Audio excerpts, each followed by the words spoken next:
ਬੰਦਾ ਕਈ ਵਾਰੀ ਜੀ, ਚੋਰੀ ਕਰਦਾ ਤੇ ਚੋਰੀ ਕਰਕੇ ਉਹਨੂੰ ਸਮਝ ਨਹੀਂ ਆਉਂਦੀ ਕੀ ਕਰੇ। ਤੇ ਕਈ ਵਾਰੀ ਕੋਈ ਛੋਟੀ ਮੋਟੀ ਨਹੀਂ, ਕੋਈ ਤਗੜੀ ਹੋਈ ਚੋਰੀ ਕਰ ਲੈਂਦਾ। ਇੱਕ ਬੰਦੇ ਨੇ, ਜਿਹੜਾ ਹਰਜੋਤ ਸਿੰਘ ਜੀ, ਜਿਹੜਾ ਅਰਥ ਮੂਵਰ ਨਹੀਂ ਹੁੰਦਾ ਕੈਟਰਪਿਲਰ ਦਾ ਬਹੁਤ ਜੀ, ਤਗੜਾ ਇੱਕ ਟਰੈਕਟਰ ਆ, ਉਹ ਕਿਸੇ ਨੇ ਚੋਰੀ ਕਰਕੇ ਲਈ ਜਾਂਦਾ ਸੀਗਾ ਤੇ ਪੁਲਿਸ ਨੇ ਉਹਨੂੰ ਦਬੋਚ ਲਿਆ। ਇਹ ਕੈਟ ਲੋਡਰ ਸੀਗਾ ਮੰਡੇਰਾ ਦੇ ਵਿੱਚ, ਤੇ ਬੰਦਾ ਇਸ ਨੂੰ ਚੋਰੀ ਕਰਕੇ ਚਲਾਉਂਦਾ ਹੋਇਆ ਪੁਲਿਸ ਨੇ ਰੰਗੇ ਹੱਥੀਂ ਫੜ ਲਿਆ ਸੀਗਾ। ਫਰੈਜ਼ਨੋ ਰਿਵਰ ਨੂੰ, ਜਿਹੜੀ ਜੀ ਕਹਿੰਦੇ ਵਿੱਚ ਕਲੀਵਲੈਂਡ ਐਵੀਨਿਊ ਦੇ ਲਾਗੇ ਜਿਹੜੀ ਆ, ਇਹ ਇੱਕ ਵੱਡਾ ਟੂਲ ਆ, ਉਸਨੂੰ ਜੌਬ ਸਾਈਟ ਤੋਂ ਹੀ ਕੋਈ ਚੋਰੀ ਕਰਕੇ ਲਈ ਜਾਂਦਾ ਸੀਗਾ।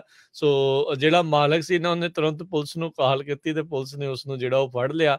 ਬਾਅਦ ਬੜਾ ਨਵਾਣਾ ਜਿਹਾ ਬਣ ਕੇ ਉੱਥੇ ਖੜਾ ਰਹਿੰਦਾ ਆ ਵੀ ਤੂੰ ਕਿਹੜਾ ਇਹਨੂੰ ਜੇਬ 'ਚ ਪਾ ਕੇ ਲੈ ਜਾਣਾ, ਤੇ ਜਾਂ ਇਹਦੀ ਬਹੁਤ ਜ਼ਿਆਦਾ ਸਪੀਡ ਆ ਵੀ ਇਸਨੂੰ ਤੇਜ਼ੀ ਦੇ ਨਾਲ ਲੈ ਕੇ ਚੱਲ ਜਾਏਗਾ। ਕਹਿੰਦੇ ਵੀ ਉਸਨੂੰ ਜਿਹੜਾ ਜਲਦ ਹੀ ਹਿਰਾਸਤ ਦੇ ਵਿੱਚ ਲੈ ਲਿਆ ਗਿਆ ਤੇ ਹੁਣ ਇਸ ਕ੍ਰਾਈਮ ਦੇ ਨਾਲ ਸੰਬੰਧਿਤ ਜਿਹੜੇ ਆ ਉਹ ਚਾਰਜਿਸ ਆ ਇਸ ਉੱਤੇ ਲਾਏ ਜਾ ਰਹੇ ਹੈਗੇ ਆ। ਤੇ ਜਿਹੜਾ ਕੈਟ ਲੋਡਰ ਆ, ਕੈਟਰਪਿਲਰ ਕੰਪਨੀ ਦਾ ਇਹ ਵੱਡਾ ਅਰਥ ਮੂਵਰ ਸੀਗਾ, ਉਸ ਨੂੰ ਵਾਪਸ ਉਸਦੇ ਮਾਲਕ ਦੇ ਕੋਲ ਜਿਹੜਾ ਉਹ ਕਰ ਦਿੱਤਾ ਗਿਆ। ਸ਼ਾਇਦ ਇਹਨੇ ਵੀ ਸੋਚਿਆ ਵੀ ਇਹ ਕਿਤੇ $950 ਤੋਂ ਸਸਤਾ ਹੈ ਤੇ ਮੈਨੂੰ ਬਾਅਦ ਦੇ ਵਿੱਚ ਕੁਛ ਹੋਣਾ ਨਹੀਂ ਆ, ਪਰ ਭੁੱਲ ਜਾਂਦੇ ਵੀ ਇਹ ਹਜ਼ਾਰਾਂ ਹੀ ਤੇ ਲੱਖਾਂ ਹੀ ਡਾਲਰਾਂ ਦੇ ਵਿੱਚ ਇਹਨਾਂ ਦੀ ਕੀਮਤ ਅਜਿਹੇ ਟਰੈਕਟਰਸ ਦੀ ਹੁੰਦੀ ਆ।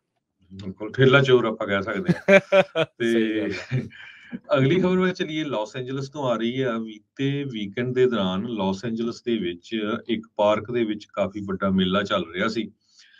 ਸੈਨ ਪੈਡਰੋ ਨੇਬਰਹੁੱਡ ਪਾਰਕ ਦੇ ਵਿੱਚ ਜਦੋਂ ਇੱਕ ਬੰਦੇ ਨੇ ਗੋਲੀਆਂ ਚਲਾਤੀਆਂ, 40 ਤੋਂ ਲੈ ਕੇ 50 ਤੱਕ, ਤੇ 2 ਜਾਣਿਆਂ ਦੀ ਮੌਤ ਹੋ ਗਈ ਤੇ 5 ਜਾਣੇ ਬਹੁਤ ਬੁਰੀ ਤਰ੍ਹਾਂ ਫੱਟੜ ਹੋਏ ਹੈਗੇ ਆ। LAPD ਦੇ ਕੈਪਟਨ ਕੈਲੀ ਮਨੂਜ਼, ਉਹਨਾਂ ਨੇ ਨਿਊਜ਼ ਕਾਨਫਰੰਸ ਦੱਸਿਆ ਵੀ ਇਹ ਕੋਈ ਕਿਸੇ ਤਰ੍ਹਾਂ ਦੀ ਉਹਨਾਂ ਦੀ ਆਪਸ ਦੇ ਵਿੱਚ ਡਿਸਪਿਊਟ ਹੋ ਗਈ, ਜਿਸ ਟਾਈਮ ਦੇ ਉੱਤੇ ਜੋ ਲੋਕ ਉੱਥੇ ਇਕੱਠੇ ਸੀ ਤੇ ਜਿਸ ਟਾਈਮ ਦੇ ਉੱਤੇ ਗੋਲੀਆਂ ਚੱਲ ਗਈਆਂ।